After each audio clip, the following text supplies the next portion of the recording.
Assalamualaikum warahmatullahi wabarakatuh. Presiden Rusia Vladimir Putin yang ingin mengambil peran lebih berpengaruh di Timur Tengah akan mengunjungi Uni Emirat Arab dan Arab Saudi pada hari Rabu waktu Arab dan menjamu Presiden Iran Ebrahim Raisi di Moskow pada hari berikutnya. Kunjungan tersebut akan membuka pembicaraan yang berfokus pada hubungan bilateral dan perang Israel-Hamas, kata juru bicara Kremlin Dmitry Peskov melansir Al Jazeera. Peskov mengatakan bahwa diskusi mengenai kerjasama pasar minyak juga akan menjadi agenda pembicaraan, karena Moskow bekerja sama dengan ketiga negara tersebut melalui OPEC yang terdiri dari organisasi negara-negara pengekspor minyak OPEC dan sekutu yang dipimpin oleh Rusia. Kelompok OPEC yang dibentuk oleh Putin pada tahun 2016 mengumumkan pengurangan pasokan sukarela baru pada minggu lalu yang disambut dengan skeptisisme dari pasar minyak. Secara terpisah, penasihat kebijakan luar negeri Putin, Yuri Yusakov, mengatakan bahwa kerjasama Saudi-Rusia dalam badan kerjasama minyak tersebut bermanfaat. Upaya Putin untuk memperkuat hubungan dengan negara-negara Teluk dan Timur Tengah lainnya adalah bagian dari upayanya untuk menunjukkan bahwa upaya Barat untuk mengisolasi Moskow melalui sanksi atas invasinya terhadap Ukraina. Pemimpin Rusia tersebut belum banyak melakukan perjalanan internasional setelah Pengadilan Kriminal Internasional ICC mengeluarkan surat perintah penangkapan terhadapnya pada bulan Maret, menuduh Putin mendeportasi anak-anak Ukraina. Baik UAE maupun Arab Saudi belum menandatangani perjanjian pendirian ICC, yang berarti mereka tidak perlu menangkapnya jika ia memasuki wilayah mereka. Sehubungan dengan pemboman Israel terhadap Gaza yang baru-baru ini dilakukan sebagai pembalasan atas serangan Hamas pada tanggal 7 Oktober, Putin telah berusaha untuk menganggap perang tersebut sebagai kegagalan diplomasi Amerika Serikat dengan menuduh bahwa Washington telah memilih pemberian ekonomi kepada Palestina dan mengabaikan upaya untuk membantu menciptakan perdamaian negara Palestina. Dia menyarankan Moskow dapat memainkan peran sebagai mediator berkat hubungan persahabatannya dengan Israel dan Palestina, dengan mengatakan bahwa tidak ada yang bisa mencurigai kami akan bermain-main dengan satu pihak. Putin pun tak segan memberikan suaranya pada Palestina. Presiden Rusia Vladimir Putin kembali bersuara terkait perang Hamas dan Israel.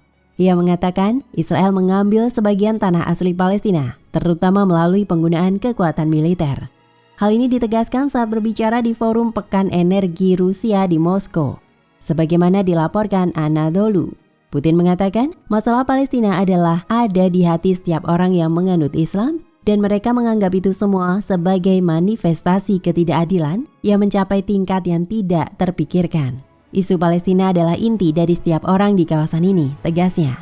Iya, saya percaya bahwa dalam hati setiap orang yang memeluk Islam, segala sesuatu yang terjadi tidak hanya sekarang, tetapi selama beberapa dekade dianggap sebagai manifestasi dari Palestina. Ketidakadilan meningkat ke tingkat yang tidak dipikirkan, katanya. Ia berujar, ide awalnya adalah untuk mendirikan dua negara berdaulat yang merdeka, Israel dan Palestina. Namun keputusan muncul karena realitanya ini hanya dilaksanakan sebagian. Selain itu, sebagian dari tanah yang selama ini dianggap oleh warga Palestina adalah milik asli Palestina diambil alih oleh Israel. Pada waktu yang berbeda dan dengan cara yang berbeda, namun sebagian besar tentu saja, tambah Putin. Juru bicara Hamas, Khalid Qadomi, mengatakan kepada Al Jazeera bahwa kelompok itu melakukan operasi militernya sebagai tanggapan atas kekejaman yang dihadapi warga Palestina selama beberapa dekade. Selain itu, Israel juga diketahui beberapa kali melakukan serangan di wilayah Masjid Al-Aqsa yang merupakan tempat suci umat Islam. Kami ingin komunitas internasional menghentikan kekejaman di Gaza terhadap rakyat Palestina, tempat suci kami seperti Al-Aqsa. Semua hal inilah yang menjadi alasan dibalik dimulainya pertempuran ini, katanya. Israel sendiri membalas dengan serangan udara. Negeri itu bahkan melakukan blokade terhadap makanan, air, hingga bahan bakar di Gaza yang membuat PBB dan sejumlah lembaga memperingatkan Tel Aviv.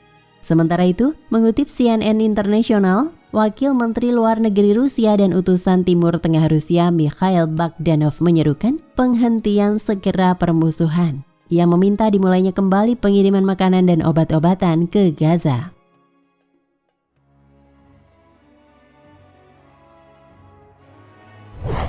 Pernyataannya disampaikan dalam percakapan telepon dengan Sekretaris Jenderal Komite Eksekutif PLO, Faksi Fatah Palestina, Hussein al-Sheikh. Kedua pihak menyebut pengeboman tanpa pandang bulu yang mengakibatkan banyak korban sipil tidak dapat diterima. Penekanannya dilakukan pada pencegahan eksodus penduduk dari jalur Gaza yang seharusnya menjadi bagian dari negara Palestina merdeka sesuai perbatasan tahun 1967 dengan ibu kotanya di Yerusalem Timur, katanya. Krisis kemanusiaan di Gaza semakin parah pada hari Kamis di tengah peringatan bahwa penduduknya beresiko kelaparan.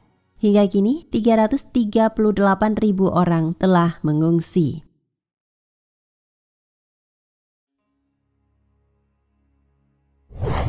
Pasukan Rusia merapat ke Gaza. Pasukan khusus Rusia dikabarkan bergerak untuk gabung Hizbullah melawan Israel. Militan Hizbullah yang tengah terlibat pertempuran bersama Front Perlawanan Islam Irak menghadapi tentara Zionis di perbatasan Lebanon Israel, kini bakal mendapat sokongan dari pasukan khusus Rusia. Grup Wagner, pasukan khusus Rusia yang dikabarkan gabung dengan Hizbullah tersebut, turut memerangi Israel setelah pihak Tel Aviv menggempur Gaza. Gabungnya grup Wagner membantu perlawanan Hizbullah kepada Israel, dikabarkan juru bicara Gedung Putih John Kirby.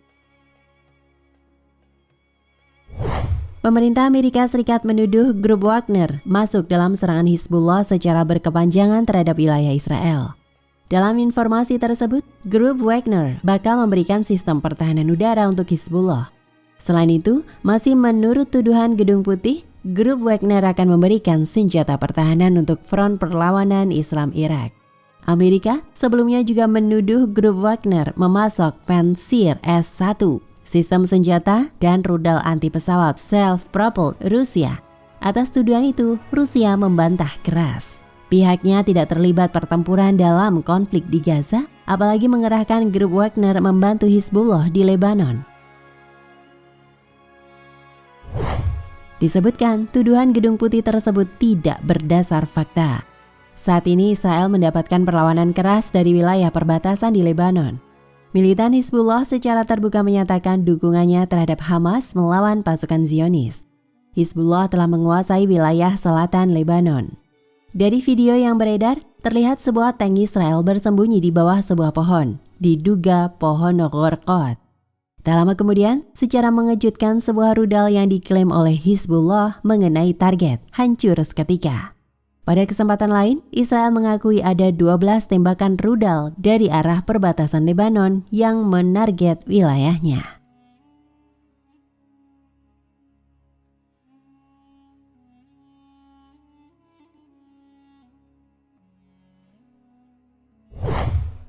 Nah, pemirsa Ensiklopedia Al-Fatih, sampai di sini perjumpaan kita kali ini. Semoga menginspirasi.